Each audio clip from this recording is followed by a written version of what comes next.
In today's video, we're going to be taking a look at the latest rumors that keep linking Josh Anderson of the Montreal Canadiens to either the New York Islanders or the New Jersey Devils. Could either of these deals take place? Where are the rumors coming from? We're going to try to make sense of it and talk through it. We're also on the latest trade rumors on the Edmonton Oilers, some free agent talk about Jack Campbell. Where might he likely end up this offseason? We have a list of injuries to talk about with the Tampa Bay Lightning now that the Stanley Cup Final is over, and some latest coaching updates as well as some more free agent talk as well around Evgeni Malkin. Where will he be next year? We'll discuss all that coming up next. So welcome back to another video here at Top Shelf Hockey. As I mentioned, we have a variety of NHL news, some trade rumors, and free agent rumors to take a look at here today. First up, though, I want to take a look at the Tampa Bay Lightning list of the walking wounded here. We get the long list of injuries, or at least I'm not sure they gave us everything today, but obviously today was their day to speak to the media after clearing out their lockers and kind of having their last bit of media availability here to end the season. And we learned a lot about the injuries they were dealing with. We knew they were likely substantial, but this is even more than I even anticipated. We learned that the Braden Point injury was actually a significant tear in his quad muscle in his leg, so that's a pretty bad injury. He's likely going to need a few more weeks to recover. We learned that Pierre Bellemare had a torn meniscus that happened near the end of the regular season. He played through the entire playoffs with that. Anthony Cirelli, he ended up pretty banged up. He ended up having both shoulders injured, which makes sense when we saw that video clip of him in the dressing room and he needed help to get his jersey on. Getting both of his arms up like that was obviously very challenging for him. In one shoulder, he had a dislocation. In the other shoulder, he had an AC joint sprain. So he's needing surgery, and he's going to need some recovery time for sure. Apparently, Kucherov had an MCL sprain. Nick Paul had an MCL sprain as well, which he suffered against the Avalanche. Those were likely suffered close together. But Nick Paul also had an AC joint sprain as well that he ran into against the Rangers in the series prior. So Nick Paul is pretty banged up. Corey Perry was dealing with a shoulder injury. Ryan McDonough had a mangled finger. I'm not sure exactly the full extent of that, but he had a mangled finger. And they didn't even say anything about Chernak. Chernak he's probably all black and blue all over because the guy was blocking shots like it was nobody's business out there. And certainly, definitely a warrior and didn't miss much time, but he missed the odd periods, especially earlier in the final. I think it was Game 5. He missed a couple of periods there. I think maybe it was Game 4. Either way, there was no mention of him. I'm sure he's in with a fair bit as well. And there's probably others. There's a few other players that I can think of that look like they weren't 100%, like Victor Hedman. I do wonder if he was okay, but no mention of it here today. Just goes to show you what these guys deal with. That's what it's necessary to get through to the Stanley Cup Final. Really, a lot of these players shouldn't even be playing, and you do have concerns over the amount of pain meds and things they might be taking to play through these injuries, and hope that there's no long-term effects. And I hope that all of that is being explained to them as they go through this process. I know it's common. I know it's part of the game, but you do worry about the long-term effects of it as well. You need to think of those things for your life after hockey for sure. I've seen too many players end up with a lot of issues after because of what happened when they were playing. So hopefully none of these players run into those types of things. Some coaching updates. This mostly comes from Elliotte Friedman in the latest 32 Thoughts pod. He mentions for the Detroit Red Wings, they're expected to likely make some progress now in their search. Now that the final is over and the Lightning season is done, it's very much expected that one of the assistants there, whether it be Derek Lalonde or Jeff Halpern, most likely have the inside edge to be the next Detroit coach. When it comes to the Winnipeg Jets, he mentions a few names, including Jim Montgomery, Rick Tocchet, and a few others, and he wonders if Andrew Burnett's camp and the Jets will connect as well now that he's another experienced head coach on the market. So we'll see where this goes. The Jets are certainly going to be ramping things up, going in a new direction now that they know 100% that Barry Trotz is not going to be accepting their offer. Now, there was also one small signing today as well. The Dallas Stars signed defenseman Joseph Ciccone, who's on a one-year deal for $750,000. Looks to be a two-way deal. He's been a minor league player for them for 3 seasons after being drafted and turning pro. Now, on to the rumor section of the video today. I want to start first with some free agent rumors. We got word that through the Athletic today from the Pittsburgh Penguins writer Josh Shea that looks like Evgeni Malkin, the odds of him coming back they're putting it up pretty slim. If Pittsburgh media, who's pretty well connected here to the Penguins, feel that the odds of Malkin not returning are unfortunately high, I would say that that's kind of the direction I was leaning as well. And when I did my free agent predictions, I just had a feeling that Malkin wasn't coming back based on what we had heard, that he was looking to take a little bit of a pay cut from his last contract, but nothing too substantial. And the Penguins just can't seem to afford that. It does mention in the same article in The Athletic that they are very interested in pushing to sign Chris Letang.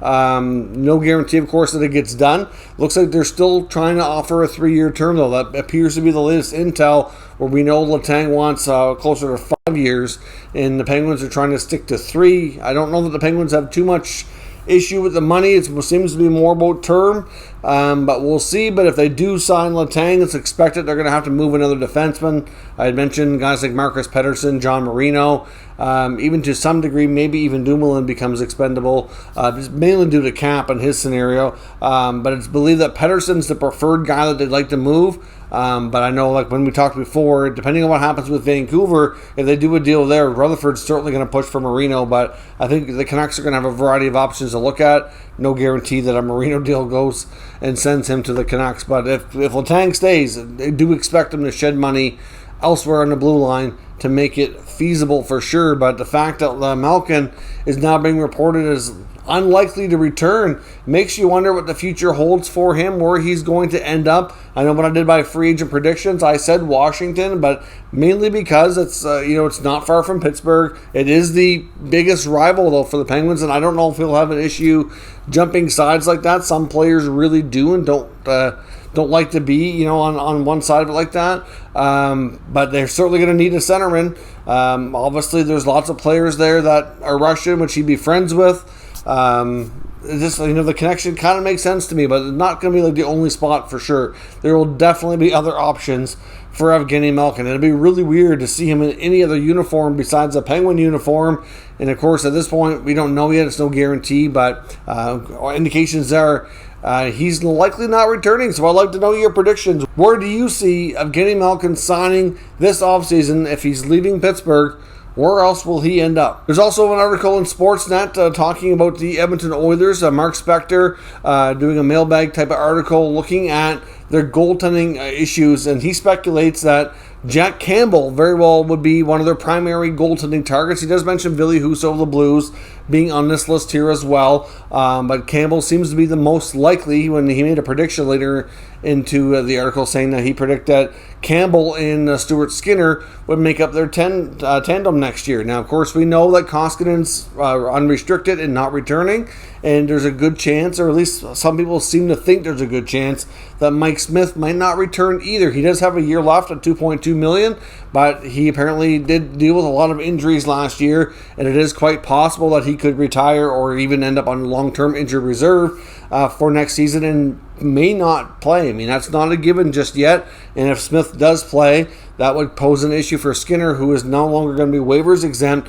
If Stuart Skinner's a goalie that they envision being a part of the team's future, they're probably not going to want to risk putting him through waivers next year because he could be nabbed by another franchise and he'd be gone. So clearly they want to probably try to keep him at the NHL level. But if Mike Smith's around, that's going to be challenging because they're going to want to bring in... I don't see them wanting to go with Smith and Skinner. That to me doesn't really fit. I think they're going to want to bring in at least one more experienced goaltender that's maybe a bit of an upgrade. I mean, I know Smith played well during the playoffs, but there's still a lot of risk with Mike Smith, and I think it's time to get something a little bit more stable in that position for Edmonton. And Campbell very well could provide that. I mean, again, like they did with Zach Hyman, they may have to overpay a little bit, which is often the case when it comes to free agents. We'll see. I mean, at least in the case between Campbell and Husso, you might be able to get a little bit cheaper, and he's a little bit younger, but not drastically. Husso, you could call a bit of a late bloomer, kind of like Campbell was as well. I mean, Campbell's, I think there's about a 3-year age gap between the two goalies, so it's there. It's not incredibly significant,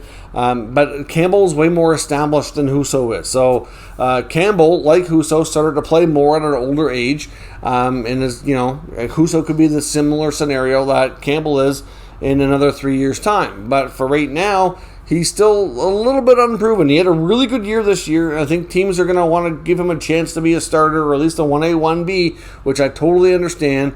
But there's a little bit more risk involved when you have an option to get a goalie that's just has a bigger body of work with more track record. So to me, if they had to pick, I'd probably go Campbell for them, just because they are in win-now mode and they don't really have the time to go through more growing pains here with that position.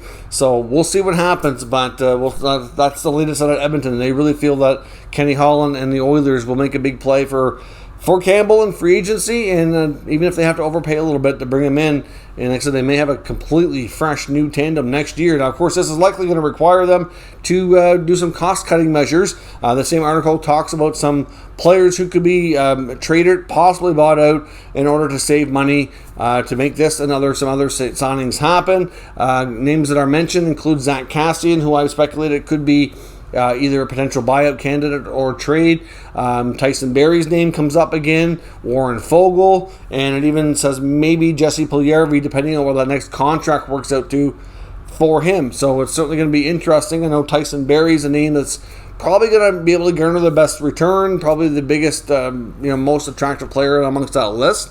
There was also speculation, I noticed in Vancouver Hockey Now, an article from Rob Simpson talking about how Barrie would be a good fit in Vancouver. So we know Vancouver certainly would like to add a right shot defenseman, but they have a lot of other things in the works to kind of make that happen. I think they'd like to unload between Myers and Ekman-Larsson. One of those two, they'd like to get rid of those contracts if they can. That's not going to be easy. And then, of course, potential trades for guys like Miller, maybe Garland, maybe Besser. Like, we don't know what they're all going to do here up front, but they'd have to find some space to make it happen. And I think if they can move one of the D-men that they're looking for on the right side, that maybe a guy like Barrie does come in and maybe he does make sense. But we'll see. I do see a potential fit there, but there would have to be some other subsequent moves to kind of go along with it to make it work.